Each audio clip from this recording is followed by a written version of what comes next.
여러분 안녕하세요. 예서 목사입니다. 2주 동안 예수 그리스도 안에서 평안하셨지요? 우리가 지난 시간에 7 대접 재앙과 그리고 6번째 대접 재앙 아마겟돈이라고 불리는 그 전쟁에 대해서 좀 깊이 살펴보았습니다. 우리가 7 나팔 재앙의 의미가 마지막 한 일의 시간, 즉 적그리스도에게 주어졌던 7년의 통치가 끝나는 것을 의미한다고 말씀을 드렸고, 그리고 그 이후에 30일과 45일의 시간이 있었는데 성경이 75일의 시간을 30일과 45일로 나누고 있는 이유는 이 두 기간의 성격이 다르기 때문이라고 말씀드렸습니다. 그래서 성경에서 그러면 이 한일의 시간이 지나고 나서 7 나팔 재앙이 지나고 나서 일어나는 사건들을 보았더니 천연왕국 전까지 적그리스도의 세력이 완전히 전멸하는 시간과 그리고 예수 그리스도의 나라가 세워져 가는 시간으로 이렇게 두 가지의 다른 사건들로 구분해 볼 수 있더라고요. 그래서 30일의 시간을 왕권 수복기라고 해서 적그리스도의 나라가 완전히 패망하는 내용, 그리고 45일의 시간은 왕권 회복기라고 해서 예수 그리스도의 나라가 세워지는 시간이라고 보는 것입니다. 그래서 우리가 7 나팔 재앙 이후에는 7 대접 재앙은 바로 이 30일의 시간에 위치하는 것이 지난 시간에 말씀이었는데, 그 이유는 7 대접 재앙이 적그리스도의 왕좌에 직접 쏟아지기도 하고, 또 6번째 아마겟돈 전쟁을 통해서 적그리스도의 세력이 완전히 멸망함으로써 적그리스도의 세력이 완전히 끝이 나는 시간이기 때문입니다. 그래서 지난 시간에 7 대접 재앙은 30일의 왕권 수복기에 위치하는 것을 우리가 보았어요. 특별히 우리가 지난 시간에 아마겟돈 전쟁에 대해서 구약의 예언들을 살펴보면서 자세히 보았습니다. 여러분, 아마겟돈 전쟁은 다른 성경의 다른 마지막 때 예언들과 마찬가지로 반드시 요한계시록만 보면 안 되고 구약의 예언서들을 함께 보아야만 풀 픽처가 열립니다. 그래서 혹시 지난 시간에 아마겟돈 전쟁에 대한 구약의 예언에 대한 말씀을 듣지 않으신 분들이 계시면 꼭 가서 들어보셨으면 좋겠습니다. 그래서 구약의 예언서를 미루어 봤더니 아마겟돈 전쟁은 여호사밧 골짜기, 그 판결 골짜기에서 온 민족들이, 이 세상의 많은 민족들이 그 적그리스도와 연합해서 이스라엘을 멸망시키려고 쳐들어오는 전쟁인데, 그 전쟁에서 예수 그리스도께서 직접 보좌 앞에 있던 휴거된 성도들을 함께 이끌고 내려오셔서 전쟁하시는 그 놀라운 순간이라고 말씀을 드렸습니다. 오늘은 이 아마겟돈 전쟁 즈음에 성취되는 중요한 성경의 예언이 있습니다. 그것이 바로 이스라엘의 민족적인 회개예요. 오늘 이것을 함께 보려고 하는데요. 사실 우리가 다니엘 9장의 내용을 좀 상기해 보면, 제가 이 마지막 때 시리즈 한 5번째쯤에 다니엘의 70일에 대해서 설명을 드릴 때 다니엘 9장에 무슨 내용이 있었냐면, 다니엘 70일에 중에 특별히 마지막 한 일의 시간이 작정된 이유는 하나님께서 하나님의 백성과 하나님의 백성 이스라엘과 하나님의 성 예루살렘을 위한 것이라고 말씀하셨습니다. 여러분, 그렇습니다. 그래서 주님께서 이 마지막 때를 경영하실 때 가장 중요한 예언의 성취는 사실 구약 역사를 통해서 하나님을 배반하고 하나님께 돌아오지 않았던 이 이스라엘이 하나님께 돌아오는 예언의 성취, 그것이 가장 중요합니다. 제가 지난 시간에 잠깐 언급했듯이 우리가 마지막 때 종말로 나면 맨날 우리는 환란 전 휴거, 환란 후 휴거 이런 걸로 논쟁하고 있고 싸우고 있고, 그 이후에 중요한 예언의 성취들에 대해서는 우리가 크게 귀 기울이지 않는데요. 사실 하나님의 관점에서 이 마지막 때를 이런 식으로 역사를 경영하시는 가장 중요한 이유는 바로 늘 역사를 통틀어서 하나님을 배반하고 떠났던 이스라엘이 회개하고 자복하고 하나님의 품에 다시 안기게 하기를 위한 것이에요. 그래서 어떻게 보면 이 마지막 때에 대한 모든 예언의 성취 중에 천년왕국의 건설을 제외하고 가장 중요한 예언의 성취는 이스라엘이 민족적으로 회개하고 하나님께 돌아온다는 것입니다. 그래서 오늘 그 중요한 예언의 성취를 함께 보려고 합니다. 우리는 이방인의 입장에서 이러한 내용이 별로 중요하지 않다고 생각하실 수 있지만, 다시 말씀드리지만 하나님의 입장에서 가장 중요한 예언의 성취입니다. 그리고 하나님께 중요한 것이면 하나님의 자녀인 우리들에게도 중요한 것이어야 되겠죠. 그래서 오늘 그 내용을 함께 보겠는데요. 먼저 구약 예언서에 나타난 이 이스라엘의 민족적 회개를 보려고 합니다. 여러분, 구약의 예언서들을 지금 우리가 마지막 때 하면서 이제 많이 다루고 있잖아요. 제가 말씀드린 대로 구약의 마지막 때에 대한 예언이 가득합니다. 초림의 예언보다 3배나 더 이 마지막 때에 대한 예언이 훨씬 많아요. 그런데 이제 가장 중요한 주제는 몇 가지. 하나는 전사자 예수님, 그러니까 전쟁하시는 여호와, 분노의 날에 주님께서 이 땅에서 재앙을 진두지휘하시면서 성취된다고 말씀을 드렸고, 특히 아마겟돈이 이제 최종적인 성취죠. 예, 그리고 또 이제 천년왕국에 대한 예언이 굉장히 많습니다. 아주 중요한데요. 그래서 제일 마지막 시간에 하도록 하겠고, 그 다음에 그와 더불어서 또 구약에 제일 많이 나오는 예언이 뭐냐면 이스라엘이 하나님께 회개하고 돌아온다. 그 이스라엘의 민족적 회개가 구약 예언서의 가장 중요한 주제 중에 하나입니다. 그래서 구약에 예언된 이스라엘의 민족적 회개에 대한 내용들을 먼저 살펴보도록 하겠습니다. 먼저 신명기 4장. 그러나 내가 거기서 내 하나님 여호와를 찾게 되리니 만일 마음을 다하고 뜻을 다하여 그를 찾으면 만나리라. 이 모든 일이 내게 임하여 환난을 당하다가 끝날에 내가 내 하나님 여호와께로 돌아와서 그의 말씀을 청종하리니. 아멘. 예, 여기 봤더니 이스라엘에게 모든 환난이 임한다는 거예요. 예, 그래서 이제 적그리스도에 의해서 후 3년 만에 일어나는 그 환난의 가장 중심에는 사실 이방 교회보다 이스라엘이 있다고 말씀을 드렸잖아요. 그런데 그 환난을 당하다가 끝날에는 바로 마지막 때를 뜻하는 단어입니다. 그래서 예수 그리스도가 오실 역사의 제일 마지막에 결국은 이스라엘이 지금까지 말을 안 듣고 지금도 예수님이 메시아인지를 모르고 지금까지 주님의 속을 저렇게 썩이고 있는데 평생 이러다 끝나는 것이 아니고 역사가 마무리될 그 마지막 날에는 내가 하나님께로 돌아온다는 거예요. 그래서 그의 말씀을 청종하는 일이 있다는 것이에요. 예, 이사야 4장. 이는 주께서 심판하는 영과 소멸하는 영으로 시온의 딸들의 더러움을 씻기시며 예루살렘의 피를 그 중에서 청결하게 하실 때가 됩니다. 예, 주님께서 심판하는 영과 소멸하는 영, 죄를 씻기는 영으로 임하셔서 시온의 딸들의 그 이스라엘의 죄를 씻는 날이 있으시다는 거죠. 이사야 32장 15절. 마침내 위에서부터 영을 우리에게 부어주시리니. 예, 여러분 계속 이스라엘의 회개 주님 앞에 돌아온다고 하는데 그와 동시에 그와 이제 짝을 이루는 예언이 뭐냐면 하나님이 영을 부어주실 거라는 거예요. 성령을 그들에게 부어주셔서 그들이 회개하게 한다는 것이죠. 그 다음에 예레미야 24장. 내가 여호와인 줄 아는 마음을 그들에게 주어서. 예, 똑같은 예언이죠. 하나님의 영이 오시는 거예요. 그래서 하나님이 여호와인 줄 아는 마음을 그들에게 주어서 그들이 전심으로 내게 돌아오게 한다. 아멘. 주님께서 이스라엘이 전심으로 돌아오게 한다는 거예요. 그래서 그들은 내 백성이 되겠고 나는 그들의 하나님이 되리라. 에스겔 36장. 내가 너희를 여러 나라 가운데서 인도하여 내가 여러 민족 가운데서 모아 데리고 고국 땅에 들어가서. 예, 이것은 제가 마지막 때 시리즈 20번에 그 왕의 대로 할 때 예수님께서 그 왕의 대로로 북진을 하셔서 시온에 들어가실 때 그때 많은 그 적그리스도에 의해서 감옥에 갇혀있던 이스라엘 백성들을 꺼내신다고 말씀하셨고, 동시에 제가 무슨 말씀을 드렸냐면 지금 일어나고 있는 알리야, 지금 전 세계에 흩어져 있는 이스라엘 백성들이 이스라엘 고국 땅으로 돌아가고 있지만 그 예언의 궁극적인 성취가 마지막에 예수님께서 시온에 입성하실 때 그때 모든 이스라엘 백성이 고국 땅으로 돌아오는 알리야가 성취될 것이다라고 얘기했어요. 그러니까 그 글로벌 게더링이 이 마지막 때 계속되고 있다는 거 지금 그 말씀이죠. 그 다음에 맑은 물을 너에게 뿌려서, 네, 아까 심판하는 영과 소멸하는 불과 비슷한 말씀이에요. 너희에게 맑은 물을 뿌려서 너희를 정결하게 하고 너희 모든 더러운 것과 모든 우상 숭배에서 너희를 정결하게 한다. 또 내 영은 너희 속에 되고, 예, 말씀 계속했죠. 하늘로부터 영이 내리는 거예요. 이스라엘 백성에게 새 마음을 너에게 주되 너희 육신에서 굳은 마음을 제거하고 부드러운 마음을 줄 것이며 또 새 영을 너희 속에 두어 너희로 내 율례를 행하게 하리니 너희가 내 규례를 지켜 행할지라. 여러분, 이 에스겔 36장의 말씀은 참 우리 교회들이 좋아하는 말씀이고 부흥회 할 때마다 이제 목사님들이 얘기하죠. 예, 부드러운 너희 가운데 굳은 마음이 제해지고 부드러운 마음, 새 영과 새 마음을 우리에게 부어주신다. 그럼 그게 사실이 아니냐? 맞지요. 예, 주님께서 우리가 주님을 찾고 우리의 영적 심령 가운데 부흥이 일어날 때 우리의 굳은 마음을 제하고 우리에게 부드러운 마음을 주시고 우리에게 새 영과 새 마음을 부어주시는 부흥이 일어납니다. 그게 맞고, 그래서 우리가 이 말씀을 붙들고 기도하는 것은 귀한 것이지만 계속 말씀드리지만 그럼에도 불구하고 그것이 지금 신약에 우리가 이것을 적용하는 것이 이 예언의 궁극적인 성취가 아닙니다. 이 궁극적인 성취는 이스라엘을 향한 말씀이죠. 이스라엘이 그때 마지막 때 끝날에 주님 앞에 돌아올 때 주님께서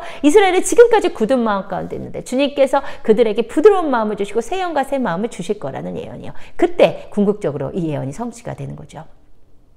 그 다음에 에스겔 37장 그들이 그 우상들과 가증한 물건과 그 모든 죄악으로 더 이상 자신을 더럽히지 아니하리라. 내가 그들을 그 범죄한 모든 처소에서 구원하여 정결하게 하자. 그들은 내 백성이 되고 나는 그들의 하나님이 되리라. 계속 말씀하시죠. 내가 그들을 정결하게 하겠다. 내가 새 영을 부어줄 것이다. 새 마음을 줄 것이다. 모든 죄를 씻을 것이다. 그렇죠? 호세아 5장 그들이 그 죄를 뉘우치고 내 얼굴을 구하기까지 내가 내 곳으로 돌아가리라. 그들이 고난받을 때 나를 간절히 구하리라. 예, 고난 때문에 환난을 당한다는 예언이 계속 있었죠. 그래서 이스라엘이 환난의 끝에 주님 앞에 돌아오는 거죠. 호세아 6장 오라 우리가 여호와께로 돌아가자. 여호와께서 우리를 찢으셨으나 도로 낫게 하실 것이요 우리를 치셨으나 싸매어 주실 것임이라. 여호와께서 이거 무슨 말이에요? 이스라엘이 이제 적그리스도를 통해서 환난을 당한다는 거죠. 그러나 여호와께서 이틀 후에 우리를 살리시며 셋째 날에 우리를 일으키시리니 결국은 우리가 그의 앞에 살리라. 그러므로 여호와를 알자. 힘써 여호와를 알자. 그의 나타나시면 새벽빛같이 어김없나니 비와 같이 땅을 적시는 늦은 비와 같이 우리에게 임하시라. 역시 이 말씀도 우리가 부흥회 때 은혜를 받으면서 주님의 임재를 사모하는 말씀이지만 지금 이것은 궁극적으로는 이스라엘에게 직접적으로 이스라엘에게 너희가 환난을 당하고 너희가 고난을 당하였지만 그러나 여호와께서 반드시 오셔서 우리를 구원하실 것이다. 그래서 우리가 주님 앞에서 다시 살 것이라 라는 말씀이에요. 그 다음에 아모스 9장 보라 내가 명령하여 이스라엘 족속을 만국 중에서 체질하기로 채로 체질한 같이 하려니와 그 하나는 일개기도 땅에 떨어지지 않으라. 이게 무슨 말씀이냐면 예수님께서 주님의 그 이스라엘의 그 죄를 돌이키기 위해서 환난을 허락하신다. 근데 그것이 곧 체질의 시간이라는 거죠. 근데 놀라운 예언이 뭐냐면 체질이 이스라엘에 심하게 당하지만 한 알갱이도 땅에 떨어지지 아니한다. 무슨 말이에요? 주님께서 이스라엘에 한 사람도 구원받지 않는 자가 없게 한다는 것을 로마서 11장에 그 말씀 나오죠. 그래야 전 이스라엘이 구원을 얻으리라 라는 말씀과 짝을 이루는 예언입니다. 스가랴 12장 예, 그 구약의 그 회개하는 이스라엘에 대한 예언이 다 중요하지만 특별히 아주 그것이 집중적으로 예언되어 있는 책이 스가랴와 요엘이에요. 특히 스가랴 12장에 그렇거든요. 한번 읽어볼게요. 내가 다윗의 집과 예루살렘 주민에게 은총과 간구하는 심령을 부어준다. 예, 은총과 간구하는 심령, 회개가 임하는 거죠. 그들이 그 찌른 바그를 바라보고 그를 위하여 애통하기를 독자를 위하여 애통하듯 하며 그를 위하여 통곡하기를 장자를 위하여 통곡하듯 하려다. 예, 지금 하나님께서 그들에게 애통하는 심령, 간구하는 심령, 회개하는 심령을 부어주신다는 거예요. 우리가 지금까지 본 다른 구약의 예언서에 하나님께서 영을 부어주신다. 근데 그 영이 뭐냐? 스가랴 12장에 보니까 애통하는 영, 회개하는 영을 부어주신다는 거예요. 그래서 그들이 통곡하기 시작하는데 얼마나 큰 통곡을 하냐? 그날에 예루살렘에 큰 애통이 있으리니 무깃도 골짜기 하다드림몬에 있던 애통과 같을 것이라. 온 땅 족속이 따로 애통하되 다윗의 족속이 따로 하고 그들의 아내들이 따로 하며 나단의 족속이 따로 하고 그의 아내들이 따로 하며 레위의 족속이 따로 하고 그들의 아내들이 따로 하며 시므의 족속이 따로 하고 그들의 아내들이 따로 하며 레위의 족속이 따로 하고 그들의 아내들이 따로 하며 시므의 족속이 따로 하고 그들의 아내들이 따로 하며 모든 남 족속도 각기 따로 하고 그들의 아내들이 따로 하리라. 예, 스가랴 12장은 분명히 이스라엘 전 민족적인 회개가 족속별로 일어난다는 거예요. 그들이 정말 하나님 앞에 큰 소리로 애통하며 지금 저희가 잘 잊었습니다. 저희가 잘못했습니다라고 각 직파별로 족속별로 가정별로 남자가 여자가 따로 주님 앞에 그렇게 회개하는 시간이 있다는 말씀이죠. 계속해서 스가랴 13장 그날에 죄와 더러움을 씻는 셈이 다윗의 족속과 예루살렘 주민을 위하여 열리리라.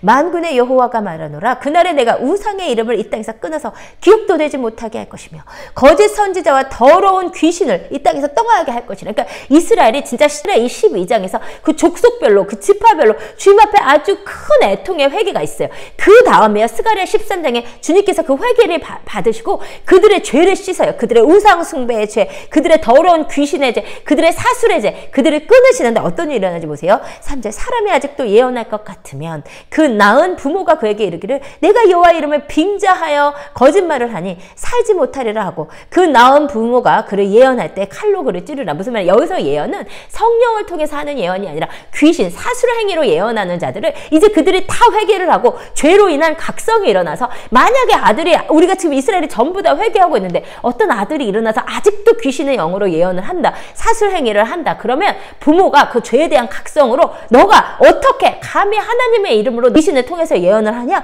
그러면서 너는 살지 못하리라 하면서 그를 찌른다는 거예요. 그날에 선지자들이 예언할 때 그 환상을 갖기 부끄러워할 것이며, 이게 무슨 말이냐면 거짓 예언자들이 없어진다는 거예요. 사람을 속이려고 철도 입지 않는다. 사람을 속이려고 털도 입지 않는다는 것은 예언자들이, 그 귀신의 예언자들이 사술행위 하던 것이 이제 더 이상 안 난다는 거죠. 말하기를 나는 선지자가 아니요, 그러니까 귀신의 선지자가 이제 아니고 나는 농부요, 내가 어려서부터 사람의 종이 되어노라 할 것이요. 이게 무슨 말이에요? 그러니까 각자 그렇게 우상을 숭배하던 자들, 그 귀신을 섬기던 자들이 모든 민족이 회개하고 이제 그것에 대한 죄에 대한 각성이 일어나니까 나는 한 번도 예언했던 적이 없어, 나는 농부야, 나는 종이야, 막 이렇게 얘기한다는 거예요. 놀라운 완전히 회개와 각성, 아주 돌이킴이 있다는 거죠. 스가랴 13장 여호와가 말하노라 이 온 땅에서 3분의 2는 멸망하고 3분의 1은 거기 남으니. 예, 그래서 이게 약간 참 이게 너무 가슴 아픈 일인데요. 예, 마지막 때 결국 이스라엘의 전 민족이 하나님께 돌아오기는 하는데요. 이 후 3년 만에 적그리스도에 의한 환란을 거치는 가운데서 아주 이스라엘에 너무 심각한 환란이 있기 때문에 3분의 2는 그 중에서 이제 죽어요. 그리고 3분의 1만 남는 거예요. 그 남은 3분의 1을 예수님께서, 그들이 이제 뭐 적그리스도에게 잡혀가고 그랬던 자들을 주님께서 이제 다 돌이키셔서 그 남은 3분의 1은 한 알갱이도 땅에 떨어지지 않고 이제 주님을 만나서 결혼을 하는 거죠. 예수 그리스도와 그 어린 양의 혼인잔치를 하고요. 그래서 이제 그 남은 그 3분의 1을, 죽지 않고 남은 그 3분의 1을 이스라엘의 남은 자라고 부르는 거거든요. 그래서 그 남은 자들이 한 알갱이도 땅에 떨어지지 않는 것이고, 그 3분의 1이요. 그 3분의 1이 로마서 11장의 표현에 의하면 그래 온 이스라엘 구원을 받으리라. 그 남은 자 3분의 1에 대한 얘기예요. 내가 그 3분의 1을 불 가운데 던져 은같이 연단하며, 근데 그 3분의 1은 예수 그리스도의 결혼식에 참여해야 되는 주님의 신부들이기 때문에 주님께서 아주 철저히 연단하시는 거죠.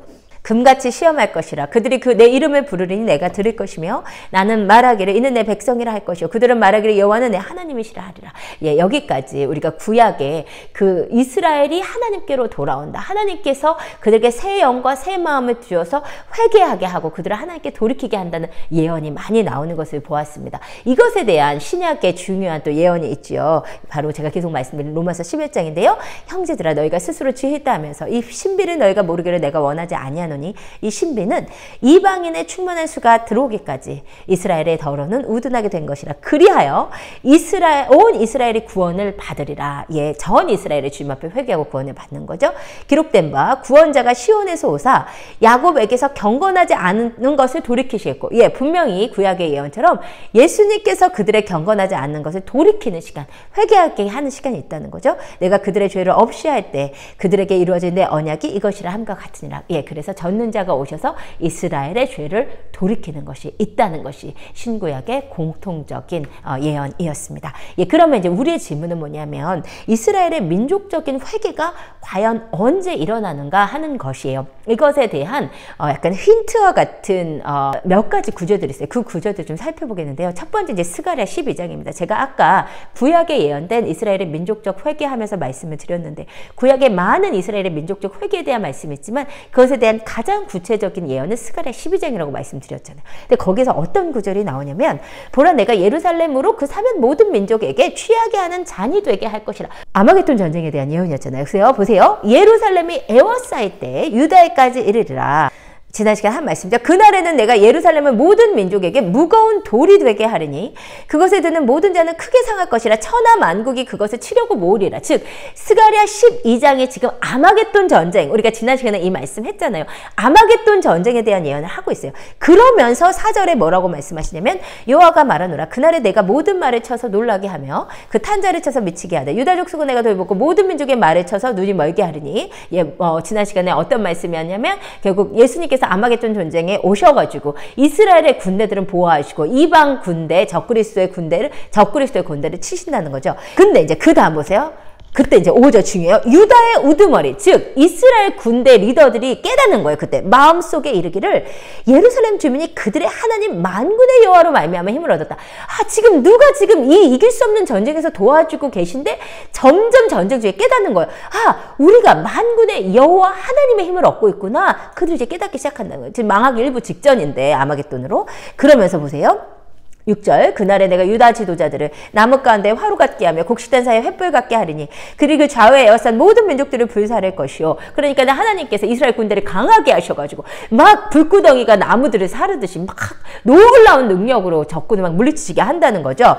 예루살렘 사람들은 다시 그 본 곳 예루살렘에 살게 되리라. 여호와가 먼저 유다 장막을 구원하리니 이는 다윗의 집의 영광과 예루살렘 주민의 영광이 유다보다 더하지 못하게 하려 함이라. 그날에 여호와가 예루살렘을 보호하리니 그중에 약한 자가 그날에는 다윗 같겠고 다윗의 족속은 하나님 같고 무리 앞에 있는 여호와의 사자 같을 것이라. 예루살렘을 치러 오는 이방 나라들의 그날에 내가 멸하기를 힘쓰리라. 이게 뭐냐면 지금 스가랴 12장 1절에서 9절이 우리가 지난 시간에도 보았던 아마겟돈 전쟁에 대한 부인할 수 없는 예언입니다. 이것은 분명히 스가랴 12장 1절부터 9절은 아마겟돈 전쟁의 내용이에요. 그 다음에 근데 그 중에 중요한 말이 있었죠. 예수님께서 전쟁을 도와주시는 가운데서 이스라엘의 지도자들이 하나님의 힘을 얻고 있구나. 그것을 깨닫는다는 거죠. 그 다음에 그리고 나서 바로 10절 내가 다윗의 집과 예루살렘 주민에게 은총과 강관의 심령을 부어주리니 이 이스라엘의 민족적 회개에 대한 예언이 바로 이어 나온다는 거예요. 그들이 그 찌른 바그를 바라보고 그를 위하여 애통하기를 돕자를 위하여 애통하듯 하며 그를 위하여 통곡하기를 장자를 위해서 통곡하듯 하리라. 그러니까 주님께서 아마겟돈 전쟁을 예언하시고 그날에 다윗에게 그날에 간구하는 심령, 회개하는 심령을 부어준다고 하니 이것이 아마겟돈 전쟁 가운데서 이스라엘이 깨닫고 하나님 앞에 회개하는 역사가 있을 수 있겠구나라는 생각이 드는 거죠. 그리고 결정적으로 11절 보세요. 그날에 예루살렘에 큰 애통이 있으니 무깃도 골짜기 하다드림몬에 있던 애통과 같을 것이라. 여러분 혹시 우리가 지난 시간에 말씀이 생각이 나시면 아마겟돈 전쟁이 일어나는 장소가 요엘서에 보니까 판결의 골짜기 혹은 심판 골짜기라고 불리는 여호사밧 골짜기라고 말씀드리면서 그 사진을 보여드렸잖아요. 그 여호사밧 골짜기가 무깃도 바로 바깥쪽에 있습니다. 그러니까 무깃도 골짜기에 있었던 하다드림몬에서의 애통, 무깃도 골짜기에 있었던 애통과 이 지금 이스라엘 민족적인 회개가 그 애통이 같다는 거예요. 그 애통과 같은 애통이 일어날 것이라는 거예요. 그 말은 지금 너무나 이 스가랴 12장에서 분명하게 이스라엘이 여호사밧 골짜기에서 그 무깃도 골짜기에서 전 세계의 많은 적그리스도 군대에 의해서 에워싸서 죽기 직전에 예수님이 오셔서 그들을 도와주심을 깨닫고 그들이 이분이 우리가 찌른 예수님이구나라고 알고 주님께서 이 전쟁을 승리로 이끄실 때 그 무깃도 골짜기에서 그 여호사밧 골짜기에서 그 전쟁이 일어났던 그 아마겟돈에서 눈물로 주님 앞에 회개하는 역사가 일어난다. 그렇게 볼 수 있는 것이죠. 그래서 우리가 방금 읽은 11절 온 땅 각 족속이 따로 애통한다 라는 내용이 나오는 것입니다. 즉 다시 말하면 이 아마겟돈 전쟁이 이스라엘의 민족적 회개가 일어나는 시점이라고 보이는 것이요. 그것을 또 추측할 수 있는 또 다른 구절이 에스겔 39장이거든요. 내가 내 영광을 여러 민족 가운데 나타내어 모든 민족이 내가 행한 심판과 내가 그 위에 나타낸 권능을 보게 하리니 그날 이후에 이스라엘 족속은 내가 여호와 자기들의 하나님인 줄 알겠고, 여기 보세요. 21절에 뭐라고 했냐면 내가 내 영광을 여러 민족 가운데 나타내요. 모든 민족이 내가 행한 심판과 그 위에 나타낸 권능을 보리니. 여러분 혹시 여러분이 지난 시간에 제가 아마겟돈 전쟁에 예언되어 있는 구약의 예언들을 다 읽었는데 그 예언들을 혹시 여러분이 자세히 보셨거나 혹시 영상을 끝나고 찾아보신 분들이 계시다면 여러분 그 구약의 아마겟돈 전쟁에 대한 쓰여진 그 내용과 그 언어와 지금 에스겔 39장 21절의 내용이 일치하면 쉽게 아실 수 있을 거예요. 아마겟돈 전쟁에 대한 예언에서 계속 나오는 언어가 모든 민족을 모아서 주님께서 심판을 나타내신다, 권능을 나타내신다고 했거든요. 그래서 에스겔 39장 21절은 분명히 아마겟돈 전쟁을 통해서 그 전쟁에 모인 모든 민족에게 하나님의 영광을 나타내시는 그때를 이야기해요. 근데 그러고 나서 22절 그날 이후에라고 돼 있잖아요. 즉 그날은 뭐냐면 아마겟돈 전쟁인데요. 아마겟돈 전쟁 이후에 이 말이에요. 그때 무슨 일이 일어나냐? 이스라엘 족속은 내가 여호와가 자기들의 하나님인 줄 알게 하겠고 라는 말씀이 있어요. 여러분 우리가 지금 이 설교의 초반부에 구약의 예언에 나타난 그 이스라엘의 민족적 회개를 봤는데 많이 나온 표현이 뭐냐면 이스라엘이 자기 하나님을 알 것이다. 그들은 내 백성이 되고 나는 그들의 하나님이 되리라. 이스라엘이 하나님인 줄 알게 되는 그것이 민족적 회개에 대한 또 언어이거든요. 바로 그 언어를 그대로 쓰고 있는 거죠. 그래서 에스겔 39장은 스가랴 12장과 함께 이스라엘이 아마겟돈 전쟁을 통해서 그 전쟁 직후에 엄청난 민족적 회개를 하는구나, 그것을 알 수 있는 거죠. 계속 읽어볼게요. 여러 민족은 이스라엘 족속이 그 죄악으로 말미암아 사로잡혀 갔던 줄을 알지라. 놀라운 거죠. 이 이스라엘의 회복과 이 회개를 보는 가운데서 다른 민족들도 깨닫게 되는 것은 뭐였냐면 이스라엘의 죄 때문에 이런 일이 있었구나. 그래서 깨닫는다는 거예요. 그들이 내게 범죄하였으므로 내 얼굴을 그들에게 가리고 그들을 그 원수의 손에 넘겨 다 칼에 엎드러지게 하였을 때 내가 그들의 더러움과 그들의 범죄한 대로 행하여 그들에게 내 얼굴을 가리었었느라. 그 주님께서 이스라엘의 그 범죄함으로 말미암아 그들에게 얼굴을 가리우신 시간이 지금이시기도 하고, 그렇죠? 이스라엘이 우둔하게 되고 주님께서 이방의 하나님으로 역사하시는 이 시기이기도 하고, 또 특별히 후 3년 반의 시간 동안 하나님께서 적그리스도에게 허락을 하시는 거죠. 그러므로 주 여호와께서 이같이 말씀하셨느니라. 내가 이제 내 거룩한 이름을 위하여 열심을 내어 야곱의 사로잡힌 자를 돌아오게 하며 이스라엘의 온 족속에게 사랑을 베풀지라. 그들이 그 땅에 평안히 거주하고 두렵게 할 자가 없게 될 때에 부끄러움을 품고 내게 범한 죄를 뉘우치리니. 여러분 보세요. 주님께서 이스라엘을 고토로 다 돌아오게 하시고 그들이 주님의 놀라운 능력으로 말미암아 적들을 다 물리치고 아마겟돈 전쟁에서 승리하고 그 땅에 평안하게 거하게 됐을 때 이제 깨닫게 되는 거예요. 범한 죄를 그때 뉘우친다는 거예요. 내가 그들의 만민 중에서 돌아오게 하고 적국 중에서 모아내어 많은 민족이 보는 데서 그들로 말미암아 나의 거룩함을 나타냈더라. 너무나 분명하죠. 39장 27절 적국을 모아서 많은 민족이 보는 앞에서 하나님의 거룩함과 권능을 나타낼 때, 즉 아마겟돈 때, 그때 죄를 뉘우친다고 성경이 분명히 예언하고 있습니다. 전에는 내가 그들이 사로잡혀 여러 나라에 이르게 하였거니와 후에는 내가 그들을 모아 고국 땅으로 돌아오게 하고 그 한 사람도 이방에 남기지 아니하리니 그들이 내가 여호와 자기들의 하나님인 줄 알리라. 29절 내가 다시는 내 얼굴을 그들에게 가리지 아니하리니 이는 내가 내 영을 이스라엘 족속에게 쏟았음이라 주 여호와의 말씀이니라. 에스겔 39장과 또 아까 본 스가랴 12장을 보았더니 분명히 의심할 여지 없이 이스라엘의 민족적인 회개는 6번째 대접 때인 아마겟돈 전쟁 때 일어난다고 보입니다. 이것과 더불어서 좀 제가 말씀을 드리고 싶은 것은요, 이 이스라엘의 민족적인 회개는 여호와의 절기 중에 대속죄의 일이 될 가능성이 많습니다. 거의 100%입니다. 왜냐하면요, 요에서 2장을 보면요, 이 요에서 2장도 그 이스라엘의 민족적 회개에 대한 되게 중요한 예언이에요. 이 요에서 2장의 언어들과 표현들을 봤더니 이게 마치 이스라엘이 지금까지 지키고 있는 대속죄 일대의 언어예요.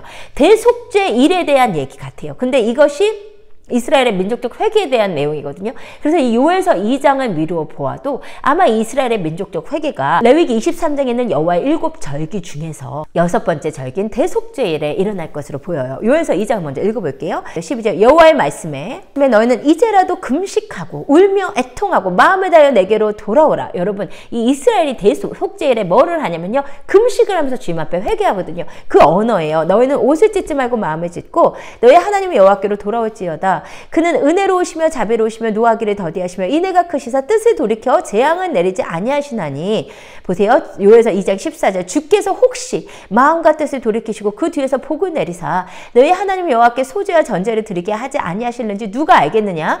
너희는 시온에서 나팔을 불어 거룩한 금식을 정하고 성회를 소집하라. 이게 뭐냐면 대속죄일이거든요. 대속죄일에 시온에서 나팔을 불어서 금식을 선포하고 성회로 모이거든요. 근데 지금 이 대속죄일에 있는 일을 요에서 2장에서 이스라엘 전 민족적 회개에 대한 예언과 함께 쓰고 있다는 거예요. 그러므로 이스라엘의 민족적 회개가 여호와의 7절기 중에서 대속죄일에 일어나겠구나라는 사실을 생각할 수 있는 거죠. 16절 백성을 모아 그 모임을 거룩하게 하고 장로들을 모으며 어린이와 젖 먹는 자를 모으며 신랑을 그 방에서 나오게 하며 신부도 그 신방에서 나오게 하고. 다 대속죄일의 언어예요. 여호와를 섬기는 제사장들은 낭실과 제단사에서 울며 이르기를 여호와여 주의 백성을 불쌍히 여기소서 주의 기업을 욕되게 하여 나라들로 그들을 관할하지 못하게 하옵소서. 어째 이방인으로 그들의 하나님이 어디 있느냐 말하게 하겠나이까 할지라. 네, 그래서 여러분이 요에서 2장을 미루어 봐도 이스라엘의 전민족적인 회개가 대속죄일에 일어날 것으로 보입니다. 제가 이 이스라엘의 그 절기에 대해서 또 따로 설교를 하겠다고 제가 이 시리즈를 하면서 몇 번 말씀을 드렸는데, 제가 가만히 또 생각을 해보니까 제가 이미 출애굽기 강의할 때 이 이스라엘의 절기에 대해서 되게 자세하게 다뤘었어요. 그 내용들을 그때 굉장히 자세하게 설명을 했었기 때문에 때문에 굳이 더 할 필요는 없을 것 같아요. 근데 그때 제가 출애굽기 할 때 기억이 나는 게 이제 유월절 자세히 설명드렸어요. 그때 유월절이 왜 예수 그리스도께서 돌아가신 날이냐, 무교절 예수님께서 무덤에 계신 시간, 그 의미가 어떤지 되게 중요해요. 제가 링크를 다 다릴게요. 그리고 초실절 예수 그리스도의 부활, 이게 이제 여름의 절기고요. 그 다음에 이제 오순절에 성령께서 임하셨다. 그 의미. 또 나팔절에 예수 그리스도의 공중감림, 휴거가 일어날 것이다. 이걸 되게 자세하게 했어요. 그러니까 예수님께서 그날과 그 시를 모른다고 했는데, 그러면 나팔절이 공중감림이 있다면 우리가 그날을 알 수 있는 것이 아니냐, 뭐 이런 질문이 있을 수 있는데, 제가 이 나팔절에 대해서 설교했던 그 출애굽기의 그 내용을 제가 링크를 달겠습니다. 그걸 보면 의문이 풀리실 거예요. 꼭 한번 찾아보셨으면 좋겠고, 거기까지 제가 출애굽기에 설교했던 것 같은데요. 대속제일이 남아 있습니다. 이제 가을 절기죠. 나팔절, 대속제일, 초막절은 다 가을 절기예요. 그래서 예수님께서 가을 시즌에 오셔요. 그러니까 이 나팔절, 대속제일, 초막절 이때가 이제 9월, 10월 이때거든요. 굉장히 중요해요. 근데 이제 대속제일에 이스라엘의 민족적 회개가 있음이 분명하고요. 그리고 초막절은 예수 그리스도와 함께 우리가 머물러 사는 거잖아요. 그래서 그때 이제 어린 양의 혼인잔치와 그 어린 양의 혼인잔치 천년 왕국의 시작이 있을 것으로 저는 이제 확신을 하고 있습니다. 그래서 이것에 대해서 설교했던 내용을 이제 링크를 달게요. 이것은 뭐 너무 많은 분들이 이미 한국에도 많이 알려져 있고 설교도 많이 하시고 또 좋은 책들도 많이 있어서 여러분이 조금만 관심이 있으시면 더 자세한 내용을 아실 수 있을 것 같아요. 예, 근데 이제 저는 대속제일에 이스라엘의 민족적 회개가 일어날 것이다 라고 믿는다는 말씀을 드렸어요. 예, 그러면 오늘까지 이렇게 해서 그 이스라엘의 민족적 회개, 아마겟돈 전쟁과 함께 일어나는 이스라엘 민족적인 회개에 대해서 보았는데요. 자, 그러면 우리가 이제 다시 계속 타임라인을 그려야 돼요. 우리가 전 3년 반에 첫째, 둘째, 셋째 해니 떼지죠. 1260일. 후 3년 반에 넷째, 다섯째, 여섯째 해니 떼지는 일이 있고, 휴거와 인침이 있고, 일곱째 해니 떼졌어요. 그래서 일곱 나팔 제한까지로 해서 후 3년 반 1260일이 끝났는데, 다니엘 11장에 보았더니 30일과 45일이 시간이 더 있었어요. 그죠? 30일이 왕권 수복의 시간이고, 그것이 제가 지난 시간에 일곱 대접 재앙이 이 30일의 왕권 수복 기간에 있다고 말씀을 드렸습니다. 그죠? 그래서 우리가 오늘까지 지금 본 내용이 타임라인에 의하면 왕권 수복 기간까지 본 거예요. 이 30일의 시간. 그 중에 특별히 여섯째 대접 때 일어나는 아마겟돈 전쟁과 이스라엘의 민족적 회개까지 본 거예요. 그래서 우리가 왕권 수복의 30일까지 본 거예요. 자, 이제 우리가 남은 것은 이 45일에 주님의 왕권의 회복의 시간, 그리고 그 이후에 일어나는 천년왕국, 이것만 보면 우리가 끝나는 거예요. 아, 드디어 이제 끝나가고 있는 것 같네요. 예, 그러면 우리 45일에 왕권 회복 시간을 볼 것인데요. 자, 30일의 시간과 45일을 제가 나눈 것이 아니라 다니엘 11장에서 나누고 있었어요. 그렇죠? 1260일에 후 3년 반의 시간이 있지만 그때부터 30일이 더 지나야 한다. 적그리스도가 30일이 더 지나야지 완전히 멸망하는 것이었고, 그 30일의 시간이 일곱 대접제야. 우리 여기까지 봤던 거야. 그 다음에 45일이 더 있어야 천년왕국이 하나님의 나라가 온전히 일어나는. 그럼 45일의 시간은 무엇이냐면, 예수님께서 이제 정권 교체를 하셨잖아요. 정권 교체를 했으니까 이제 예수님의 시스템으로 예수님께서 심판하시고 왕권을 셋업하셔야 되잖아요. 그 기간이 45일의 왕권 회복의 시간이에요. 그래서 이 45일의 시간에 있는 중요한 일들은 뭐냐면요. 하나는 오늘 볼 양념소 심판대, 그리고 또 하나는 다음 시간과 그 다음 시간에 걸쳐서 본 그리스도의 심판대, 그리고 그 다음에 어린 양의 혼인잔치가 있고, 그리고 나서 천년 왕국이 가는 것으로 보입니다. 그래서 오늘은 시간이 약간 애매하기는 하지만 다음 시간에 그리스도의 심판대 내용이 많기 때문에 오늘은 이 왕권 회복기, 이 45일의 시간 가운데 있을 양념소 심판대에 대한 내용을 잠깐 말씀드리고 말씀을 마치도록 하겠습니다. 예, 방금 말씀드린 대로 45일 동안 양념소 심판, 그리스도의 심판대, 어린 양의 혼인잔치가 있는데, 그리스도의 심판대와 어린 양의 혼인잔치는 다음 시간으로 미루고 오늘은 양념소 심판에 대해서 말씀을 드릴게요. 예, 양념소 심판에 대한 성경의 구절은 여러분이 잘 알다시피 마태복음 25장에 있습니다. 함께 읽어보도록 하겠습니다. 인자가 자기 영광으로 모든 천사와 함께 올 때에 자기 영광의 보좌에 앉으리니 모든 민족을 그 앞에 모으고 각각 구분하기를, 목자가 양과 염소를 구분하는 것 같이 하여 양은 그 오른편에 염소는 왼편에 두리라. 그때 임금이 그 오른편에 있는 자들에게 이르되, 내 아버지께 복을 받은 자들이여, 나와 창세로부터 너희를 위하여 예비된 나라를 상속받으라. 내가 줄일 때 너희가 먹을 것을 주었고, 목마를 때 마시게 하였고, 나그네 되었을 때 영접하였고, 헐벗었을 때 옷을 입혔고, 병들었을 때 돌보았고, 옥에 갇혔을 때 와서 보았느니라. 이에 의인들이 대답하여 이르되, 주여, 우리가 우리가 어느 때 주께서 줄이신 것을 보고 음식을 대접하였으며 목마르신 것을 보고 마시게 하였나이까? 어느 때 나그네 되신 것을 보고 영접하였으며 헐벗으신 것을 보고 옷 입혔나이까? 어느 때 병드신 것이나 옥에 갇힌 것을 보고 가서 배웠나이까 하리니 임금이 대답하여 이르시되 내가 진실로 너희에게 이르노니 너희가 여기 내 형제 중에 지극히 작은 자 하나에게 한 것이 곧 내게 한 것이니라 하시고 또 왼편에 있는 자들에게 이르시되 저주를 받은 자들아 나를 떠나 마귀와 그 사자들이 위하여 예비된 영원한 불에 들어가라. 내가 줄일 때 너희가 먹을 것을 주지 아니하였고 목마를 때 마시게 하지 아니하였고 나그네 되었을 때 영접하지 아니하였고 헐벗었을 때 옷 입히지 아니하였고 병들었을 때 옥에 갇혔을 때 돌보지 아니하였느니라 하시니 그들도 대답하여 이르되 주여 우리가 어느 때 주께서 줄이신 것이나 목마르신 것이나 나그네 되신 것이나 헐벗은 것이나 병드신 것이나 옥에 갇히신 것을 보고 공양하지 아니하더이까? 이에 임금이 대답하여 이르시되 내가 진실로 너희에게 이르노니 이 지극히 작은 자 하나에게 하지 아니한 것이 곧 내게 하지 아니한 것이니라 하시니 그들은 영벌에 의인은 영생에 들어가리라. 예, 여러분 우리가 이 양념소 심판은 아주 유명하고 잘 알고 있는 내용입니다. 이제 몇 가지 말씀을 드려야 되겠는데요. 첫 번째, 양념소 심판은 비유가 아니라는 것입니다. 우리가 잘 알다시피 이 마태복음 25장은 유명한 비유장입니다. 거기에 제일 처음 나오는 비유가 열처녀 비유고 그 다음에 나오는 비유가 달란트 비유죠. 그리고 나서 양념소 심판이 나오니까 우리는 쉽게 이 양념소 심판도 비유의 하나라고 생각을 하기가 쉬운데요. 양념소 심판이 비유가 아니라는 것이 성경을 보면 분명하죠. 왜냐하면 마태복음 25장에서 열처녀 비유를 할 때는 그때 천국은 마치라고 표현하고 있고 달란트 비유에서도 또 어떤 사람이 타국에 갈 때 그 종들을 불러 자기의 소유를 맡김과 같으니 라고 했기 때문에 그러므로 달란트 비유도 천국이 마치 어떤 것과 같은지에 대한 비유란 말이에요. 반면에 양념소 심판대는 뭐라고 되어 있냐면 인자가 자기 영광으로 모든 천사와 함께 올 때 자기 영광의 보좌에 앉으리니 라고 하는 분명한 직접적인 서술의 언어를 써서 이것이 비유가 아님을 우리에게 알려줍니다. 그래서 양념소 심판은 비유가 아니고 실제적으로 일어날 일이다 라는 것을 먼저 알고 있어야 돼요. 그다음에 두 번째, 이제 양념소 심판의 시점이 어떻게 되느냐, 이것이 약간 복잡한 문제일 수도 있는데요. 제가 이것에 대해서는 이제 그리스도의 심판대와 양념소 심판대가 거의 비슷한 시기에 일어나는 일이기 때문에 아주 자세한 설명은 제가 그리스도의 심판대 할 때 더 하겠지만 잠깐 먼저 말씀을 드리면 마태복음 25장 31절에 보면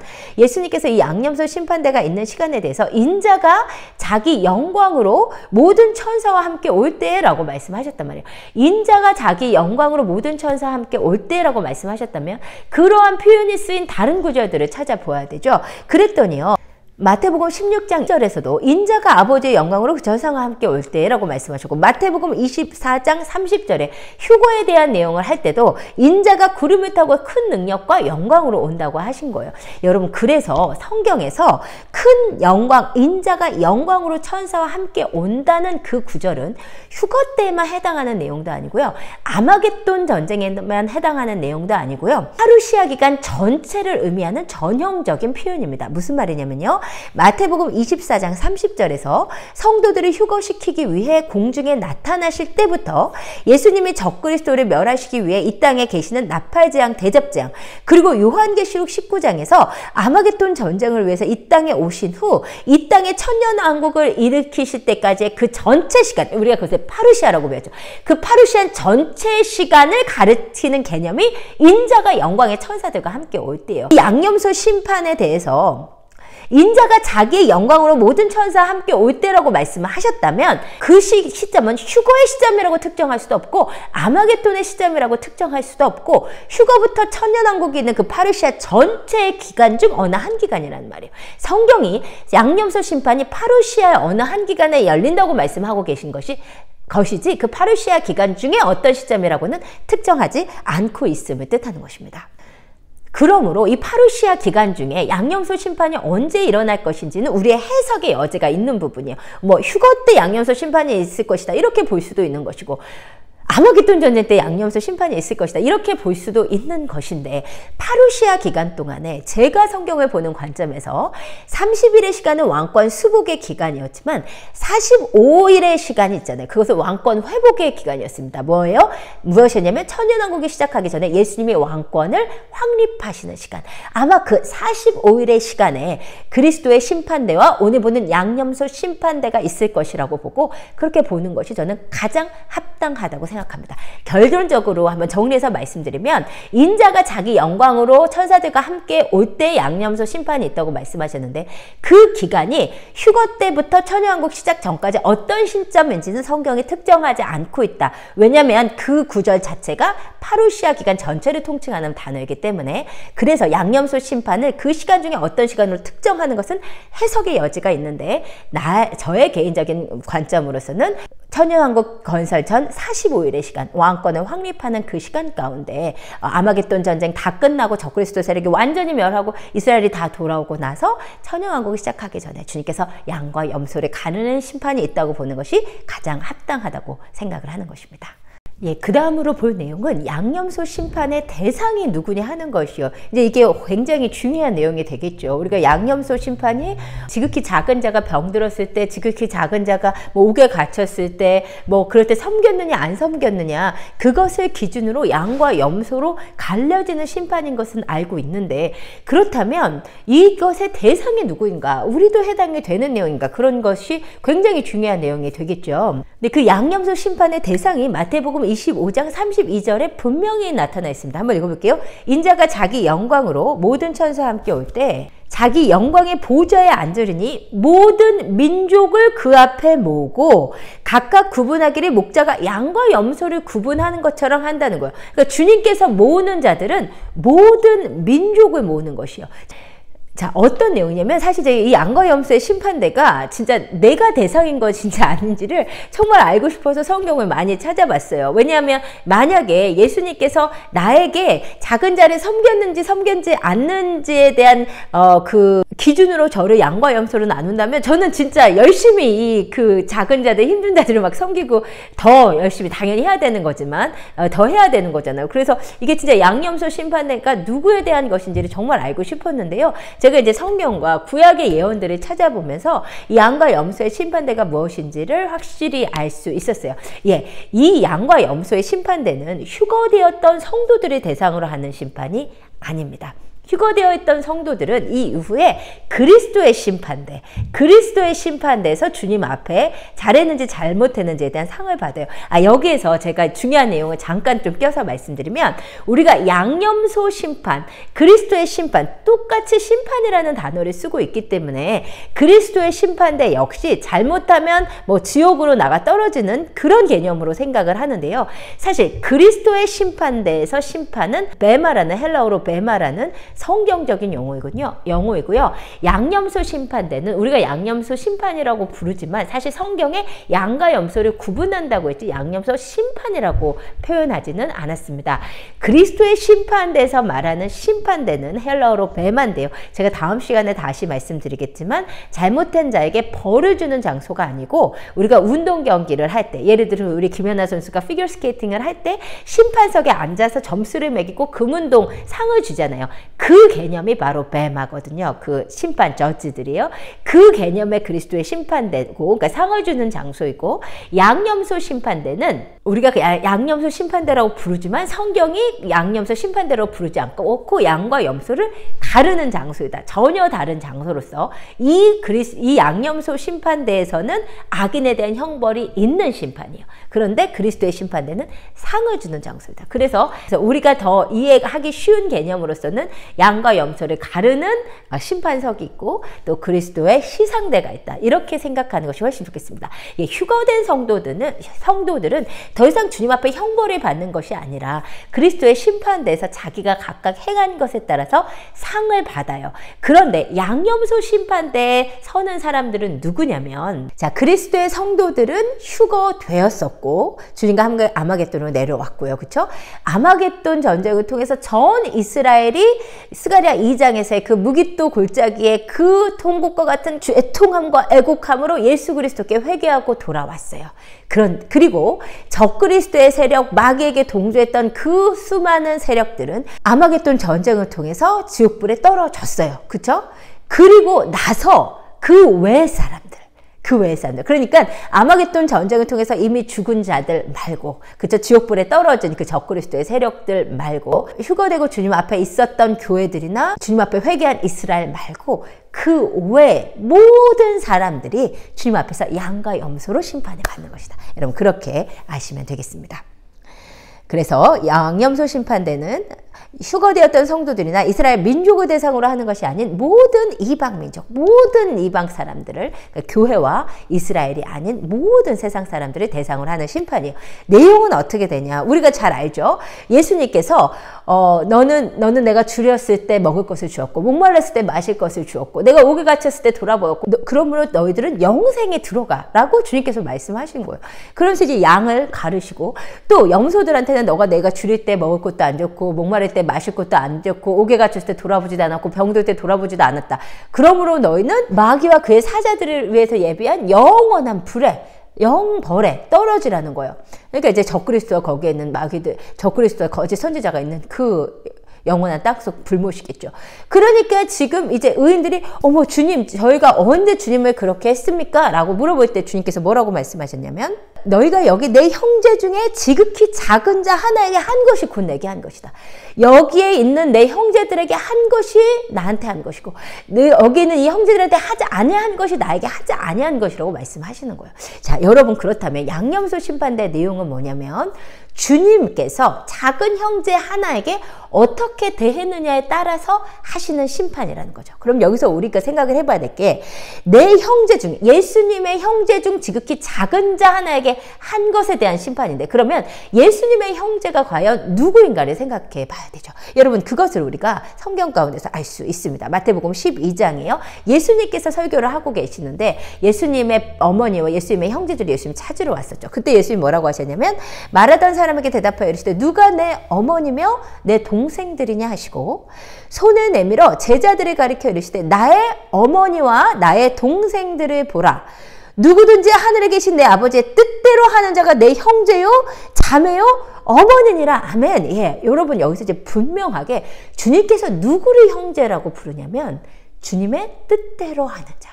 그러므로 주님의 교회들, 주님의 사랑하시는 백성이 주님의 형제예요.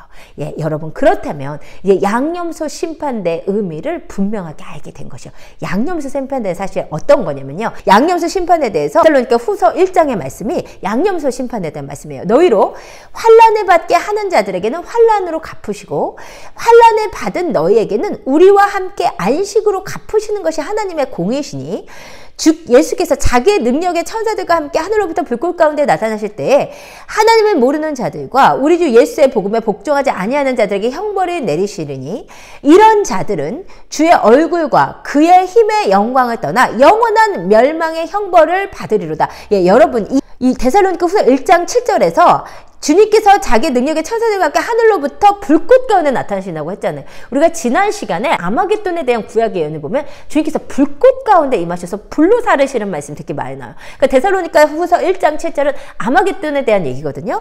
그리고 그때 하나님을 모르는 자들과 우리 주 예수의 복음에 복종하지 않은 형제자들에게 형벌을 내리잖아요. 그들은 다 죽었어요. 그 다음에 9절 이런 자들은 주의 얼굴과 그의 힘의 영광을 통해 영원한 멸망의 형벌을 받으리다 했고 그 다음에 그날에 그러니까 아마겟돈 전쟁 이후인 거죠.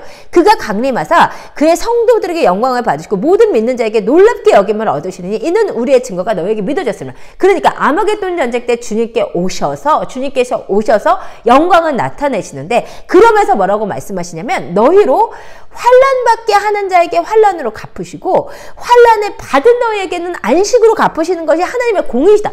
그러니까 여러분 이 말씀이 즉 양념소 심판이랑 그대로 연결되는 말씀인 거예요. 주님께서 양념소 심판은 결국 왜 여시는 것이냐면 주님께서 이렇게 되는 거예요. 아마겟돈 전쟁 때 휴거된 성도들을 데리고 내려오시고 그때 아마겟돈 전쟁을 치르시면서 이스라엘 온 민족이 회개하면서 주님 앞에 돌아왔어요. 주님의 그 첫사랑 이스라엘과 주님께서 이 결혼 언약에 참여시켜 주신 이 주님의 교회, 이들이 한 세 사람을 이르잖아요. 그 주님의 신부를 얻으셨어요. 그 주님의 귀한 신부들을 주님께서 데려다 놓으시고 이 심판을 하신 거예요. 이들에게 이게 주님의 형제들이야. 그러니까 이스라엘과 교회.